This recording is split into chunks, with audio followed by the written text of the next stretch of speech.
in this area.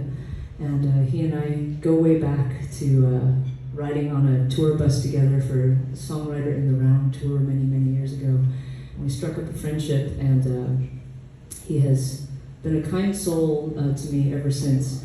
And when he started this podcast called Songwriter, which pairs literary writers with songwriters, and every episode features a work by that author and a response song by a songwriter. And they've actually upped their game since then, and now it usually involves a third person who is a scientist who comments on the phenomena that's going on and the topic of the song. So, just covering all kinds of, brain food bases. And so he invited me to be part of this series, and I was, and still am, working through a sort of decade-plus case of writer's block.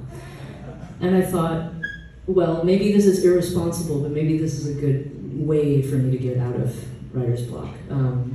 And Ben said, great, this sounds fun. I'll send you a Dave Eggers book. And I said, this is not helping.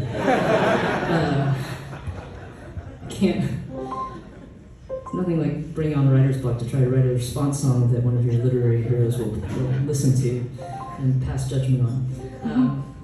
But he sent me the book, and this Dave Eggers book is called The Museum of Rain. Has anybody read it? Anybody know it?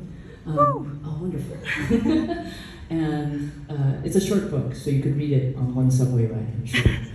And basically, I won't, give the whole thing away, but basically it takes place on the second day of a family reunion that is kind of going a little messily. And the great uncle of the family, who never married, never had kids, is tasked with taking all of the kids and doing something with them for the afternoon. And so they depart on this hike through the hills to a place called the Museum of Rain, and most of them, including the great uncle himself, are not entirely sure what they will find when they'll get there. And there's just a lot of beautiful, subtle, and very hilarious things that transpire along the way in only Dave Eggers fashion. And so my response onto that takes a moment in that story when they're talking about cooling off in the river. And at one point, the great uncle mentions, sometimes you can just sit in a river. And they're like, what are you talking about? He's like, and he tries to explain to them what would be cool about it, and the kids are not getting it.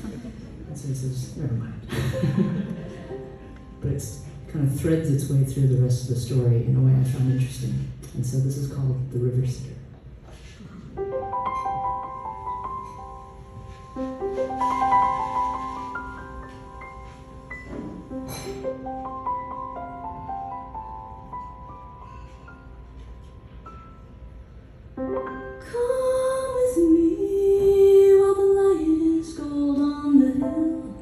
And our day has hours left to go.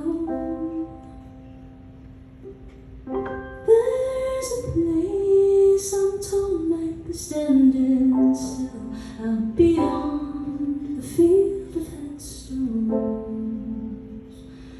You don't have to tell a tidy story. You don't need a home for every hole. You can just sit